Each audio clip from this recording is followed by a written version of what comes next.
together chased him away, threatening. His eyes filled with tears, he went off, bearing the little child still wailing in its hunger. So what happened? The people there chased him, threatening not if they find him there, he's surely going to get from them. And he was so sad that he cried, bearing the child, the wailing child. The child was still crying, and he could not do anything. Even his eyes were welled up in tears. There was nothing to be done. The child was condemned to die of hunger. Mikhali felt himself immensely alone and lost. A chill ran up his spine at the thought that he was carrying such an unlucky child. He slumped down in the shadow of a shed. It was still very warm. Now see what happened? Mikhali now felt that the child will die because it was not stopping his cry. And he feared that he was carrying an unlucky child when nobody wants him. And so he fell heavily down in the shadow of a shed. And he did not know what to do. He felt himself alone and lost. Country spread out before him in arid wasteland, covered with refuse. Noon rang out somewhere. The sound reminded him that he had eaten nothing since the day before. He would have to go sneaking about the streets, round cafe terraces, filching some half-eaten roll left on a plate, or else rake about in the garbage for what a dog would not have eaten. Suddenly, life seemed to him so full of horrors that he covered his face with his hands and began to sob desperately. Now, such a touching scene you find here. Now, it was noon, and then he realized that he had not eaten anything since yesterday. And it is said that he thought that he has to go about sneaking about the streets, stealing some food from here or there, or rake in the garbage, scratch from the garbage for what a dog itself would not have eaten. So all these things made himself so sad. Life seemed to horrify him, and so he began to cry. Okay? Spread out before him in arid wasteland, covered with refuse. Noon rang out somewhere. The sound reminded him that he had eaten nothing since the day before. He would have to go sneaking about the streets, round cafe terraces, filching some half-eaten roll left on a plate, or else rake about in the garbage for what a dog would not have eaten. Suddenly, life seemed to him so full of horrors that he covered his face with his hands and began to sob desperately. Now, such a touching scene you find here. Now, it was noon, and then he realized that he had not eaten anything since yesterday.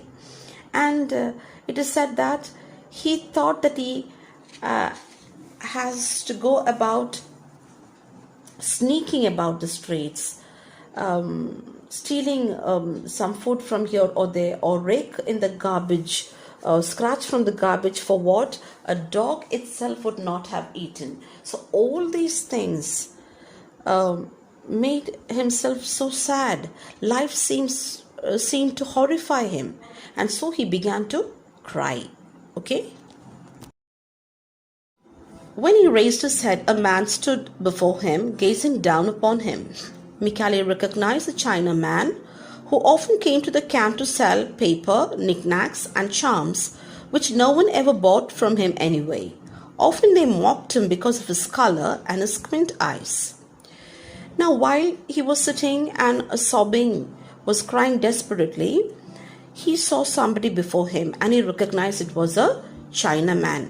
And this Chinaman used to come to the camp selling all the cheap, the miscellaneous items, but very attractive ones. But no one ever bought anything from the Chinaman. And what did they do? They usually made fun of him because of his color and squint eyes. What do you mean by squint eyes? If you look at the Chinese, you'll find their eyes thin and long. Squint eyes here meaning they don't look at the same direction. Yeah. Mikhali saw that he was looking gently down at him and moving his lips as though to speak. Finally, the Chinaman said, "You mustn't cry, boy." Then timidly, "Come with me." Mikhali's only answer was to shake his head negatively. He longed to flee. He had heard so many horrors about the cruelty of the Orientals. Now what happened here? The Chinaman, yes, he came, he was looking gently and he was trying to console him, and he told the boy to go along with him. But did Mikhali go? No, he was very much scared because he had heard a lot of stories about the cruelty of the Easterners. The Orientals are the Easterners, like China, Japan, Korea, Hong Kong, all those countries, the Eastern countries. Okay? Yet the Chinaman remained there and did not budge. So, being in great distress, Mikhali followed him. What more awful thing could happen to him? As they walked along, he stumbled weakly and almost fell with the child. The Chinaman came to him and, taking the baby in his arms, tenderly pressed it to him. Now see what happened. Did the Chinaman go? No, he did not go. And Mikhali was thinking what more fearful should come to him. And he walked along with the Chinaman, but he could not walk. He immediately stumbled because he was so weak, he did not have anything to eat. He fell with the child. And what did the Chinaman do? He took the baby in his arms and pressed the baby tenderly. Okay? They crossed several empty lots, and then the man took a little lane that led them to a sort of wooden cabin surrounded by a very small garden. He stopped before the door and clapped his hands twice. A few light steps inside and a tiny person came to open the door. Seeing the man, her face reddened and then a happy smile lit it up. She made a brief curtsy to them. As Mikhali remained there, hesitatingly rooted to the threshold, the Chinaman said to him, "Come in then, do not be afraid, this is my wife." Now see, they passed through all the vacant land, and the Chinaman took him to a wooden cabin. It had a small garden, and that was his house actually. And when he went there, the Chinaman's wife opened the door. She was so happy, and Mikhali did not enter the house. He was so hesitant that he stood near the doorstep, and the Chinaman is welcoming Mikhali to his house. That is what you find here. Went into the room. Rather large it seemed, separated in the middle by a colored paper screen. It was also clean and neat, though very poor looking. In the corner he noticed a wicker cradle. Now as he went inside the room, it was separated by colored paper. The room was looking so neat and clean, and there he found a cradle which was made of bamboo. "That is my baby," said the young woman, cocking her head graciously to one side and smiling at him. "He is very tiny and very beautiful. Come and see." Mikhali went up closer and silently admired it.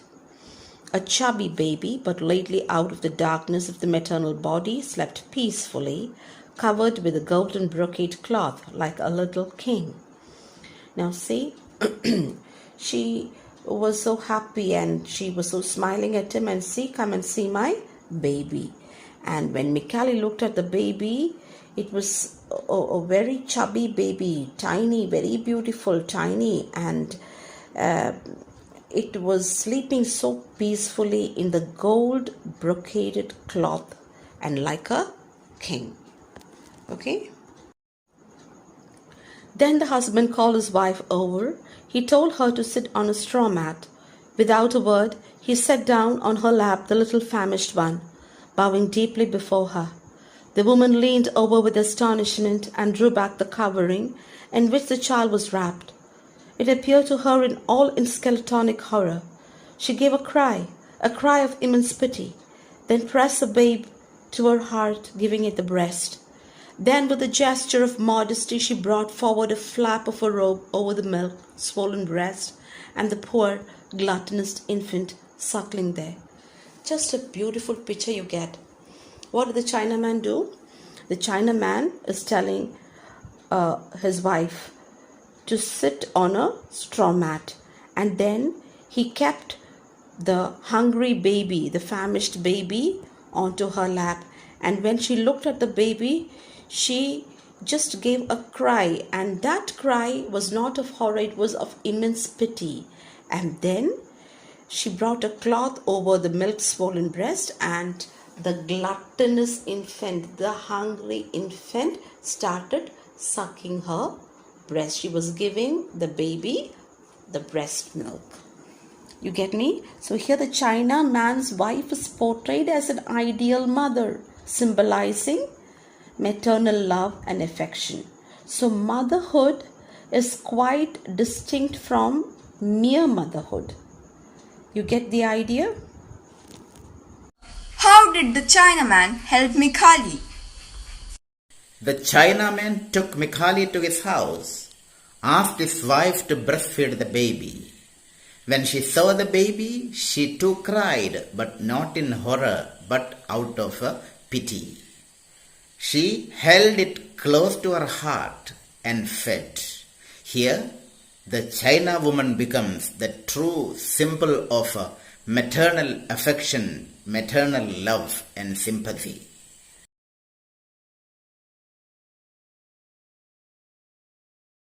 Well, children, hope you all enjoyed the story.